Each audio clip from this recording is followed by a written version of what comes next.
In today's video, I'm going to teach you how to add new Microsoft Outlook emails directly to Google Sheets in just 5 minutes. This is a great way to streamline your workflow and keep all your important information organized and accessible. So let's get started.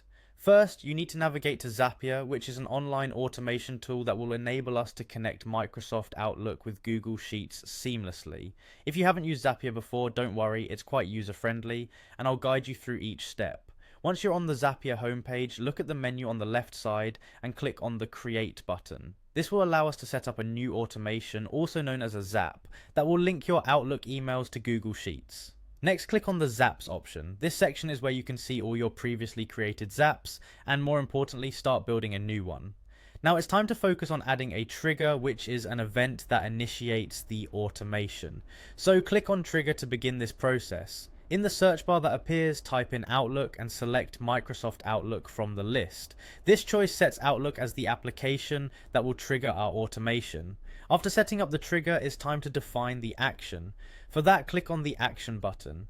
Actions are the responses that occur whenever triggers activate. In this scenario, our goal is to update Google Sheets, therefore select Google Sheets when prompted to choose an application.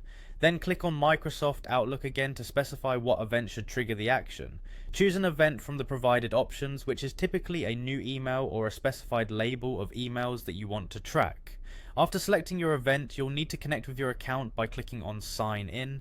Be sure to enter your credentials securely to give Zapier the necessary permissions. It's important to test this step to ensure everything is functioning correctly. Click on Test after signing in. Now return to Google Sheets by clicking on it again. Choose an event that best aligns with your goals, like adding a new row whenever an Outlook email arrives. Repeat the same sign-in process with your Google account, allowing Zapier to gain access. Once that's set, perform another test just to be sure everything is synchronized flawlessly. Finally, all that's left is to click Publish, and your Zap will go live. Once activated, every new email that meets your trigger conditions will be automatically logged into your designated Google Sheets document. This setup is an efficient way to keep a cohesive record of your communications and data, enhancing your productivity and organization. There you have it, a quick and efficient means of automating the tedious task of transferring data from Microsoft Outlook to Google Sheets with Zapier. I hope you found this tutorial helpful, and now you can enjoy a more streamlined workflow. Happy automating!